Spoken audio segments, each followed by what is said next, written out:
പ്രിയങ്കരനായ രാജീവ് ജി,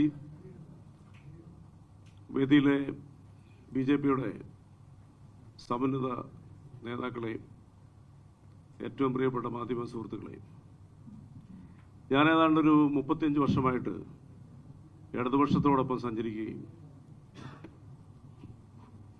കേരളത്തിലും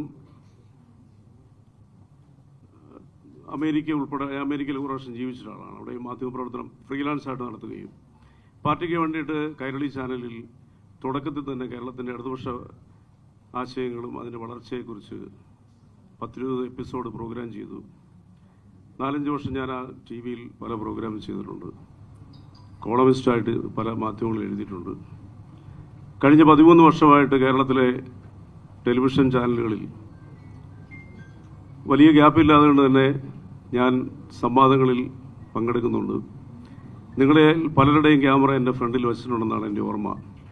ചെറിയ വാക്കുകളിൽ അവസാനിപ്പിക്കുകയാണ്. ആശയപരമായ രീതിയിൽ കുറേ നാളുകളായിട്ട് എൻ്റെ മനസ്സിൽ തോന്നി തുടങ്ങിയത്, കേരളത്തിൽ രാഷ്ട്രീയ യുദ്ധത്തിനല്ല ഇനി അവസരം. ഇവിടുത്തെ പുതിയ തലമുറ നാടുവിടുന്നു. അവരെ ഇവിടെ പിടിച്ചു നിർത്തണം.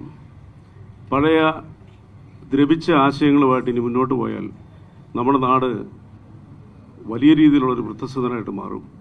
അതിന് ബിജെപിയുടെ ദേശീയ നേതൃത്വം പകർന്നു നൽകുന്ന വികസനവും ആശയങ്ങളും എന്നെ കുറേ നാളുകളായിട്ട് സ്ട്രൈക്ക് ചെയ്യുന്നുണ്ട്.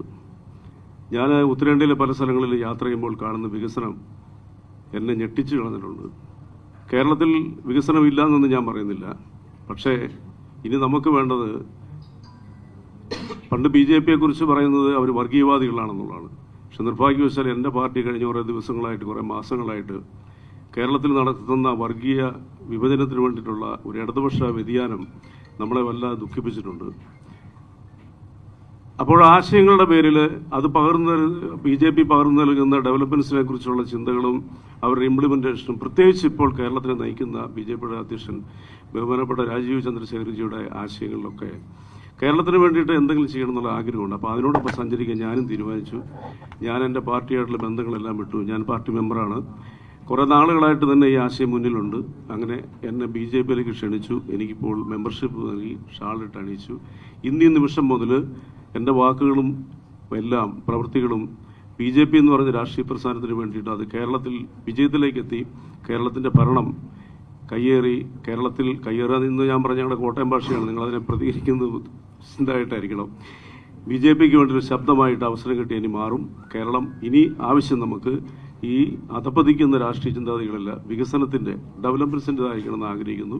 അതിന് ബഹുമാനപ്പെട്ട രാജീവ് ചന്ദ്രശേഖരജിയുടെ ആശയങ്ങളോടും BJP-യോടും എൻ്റെ ഏറ്റവും അടുത്ത സുഹൃത്തുക്കളിലൊക്കെയാണ് ഇതിനകത്തിരിക്കുന്നത്. ഞാനും സുരേഷൊക്കെ എത്രയോ വർഷങ്ങൾ സംവാദങ്ങളിൽ ഏർപ്പെടുന്നു. അവർക്കെല്ലാം ഒരുപാട് നന്ദി പറയുന്നു. ഇന്നീ നിമിഷം മുതൽ ഇപ്പോൾ എന്നെ ഒരു ചാനൽ വിളിച്ചു ഇന്ന് സംവാദത്തിന്. അപ്പം ഞാൻ പറഞ്ഞു, സോറി, ഇന്നു മുതൽ എൻ്റെ ശബ്ദം വേറെ ആയിരിക്കും, വേറെ ഒന്നും ഞാൻ പറഞ്ഞിട്ടില്ല. പ്രിയപ്പെട്ട മാധ്യമ സുഹൃത്തുക്കൾ, എനിക്ക് സപ്പോർട്ട് തരണം. BJP-യുടെ മുന്നോട്ടുള്ള വളർച്ച വലിയ ഗംഭീരമായിരിക്കും. പ്രത്യേകിച്ച് കേരളത്തിലെ നല്ല രീതിയിൽ പ്രവർത്തിക്കുന്ന ഏതൊരു മനുഷ്യൻ്റെ മനസ്സിൽ BJP കുടിയേറി കഴിഞ്ഞു. പലരും പരസ്യമായിട്ട് പറയാൻ മടിക്കുകയാണ്. ഇനിയൊരു ഒഴുക്ക് BJP-യിലേക്ക് കേരളത്തിലുണ്ടാകുന്നുള്ള കാര്യത്തിൽ യാതൊരു സംശയവുമില്ല.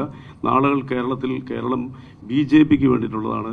അപ്പോൾ അതുകൊണ്ട് ഞാൻ എൻ്റെ വാക്കുകൾ നിർത്തുന്നു. എന്നെ ഈ പാർട്ടിയിലേക്ക് ക്ഷണിക്കുകയും ഇതിന് അംഗത്വം നൽകുകയും എന്നെ ഈ സദസ്സിൽ ആദരിക്കുകയും ചെയ്ത BJP-യുടെ സമന്വയ നേതാക്കൾക്ക് നന്ദി അറിയിച്ചുകൊണ്ട് ഞാൻ നിർത്തുന്നു.